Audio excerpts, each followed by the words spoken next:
కృష్ణా గుంటూరు పట్టభద్రుల స్థానం ఓటింగ్ లో పాల్గొన్నారు ఏపీ సీఎం చంద్రబాబు మంత్రి లోకేష్ తో కలిసి పోలింగ్ కేంద్రానికి వచ్చారు చంద్రబాబు. ఉండవల్లిలోని మండల పరిషత్ ప్రాథమికోన్నత పాఠశాలలో చంద్రబాబు లోకేష్ ఓటేశారు. ప్రజాస్వామ్య దేశంలో ఓటు అనేది పెద్ద ఆయుధమన్నారు చంద్రబాబు. ఓటు వేయటం మన బాధ్యత అని, ప్రతి ఒక్కరూ ఓటు హక్కు వినియోగించుకోవాలని చంద్రబాబు పిలుపునిచ్చారు.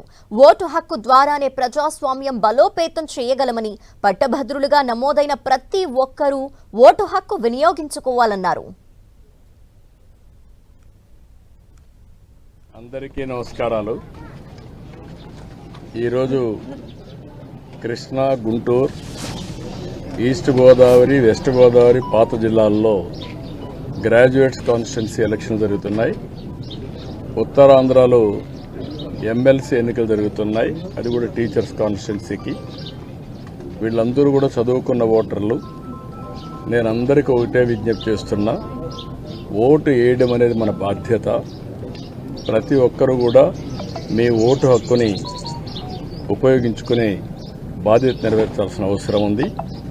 భారతదేశం ఒక పెద్ద ప్రజాస్వామ్యం. ఈ ప్రజాస్వామ్య దేశంలో ఓటు అనేది ఒక పెద్ద ఆయుధం. మీ అభిప్రాయాలు మీరు చెప్పడానికి కానీ, అదేవిధంగా భారతదేశంలో ప్రజాస్వామ్యాన్ని చైతన్యంగా పెట్టడానికి ఈ ఓటు అనేది ఒక హక్కు కింద తీసుకొని అందరూ కూడా ఒక బాధ్యత కూడా. ఆ విషయం కూడా మనం గుర్తుపెట్టుకోవాల్సిన అవసరం ఉంది. ఎప్పుడైతే ఓటేస్తామో అప్పుడు మనందరం కూడా ఒక చైతన్యవంతమైన ప్రజాస్వామ్యానికి నాంది పలుకుతాం. అది ప్రోగ్రెస్కి కానీ, వెల్ఫేర్కి కానీ, భారతదేశ ప్రతిష్టకు కానీ పనిచేస్తుంది. ఈ ఓటు హక్కు అనేది ప్రతి ఒక్కరూ ఉపయోగించుకోవాల్సిందిగా ప్రతి ఒక్కరికి విజ్ఞప్తి చేస్తున్నాం.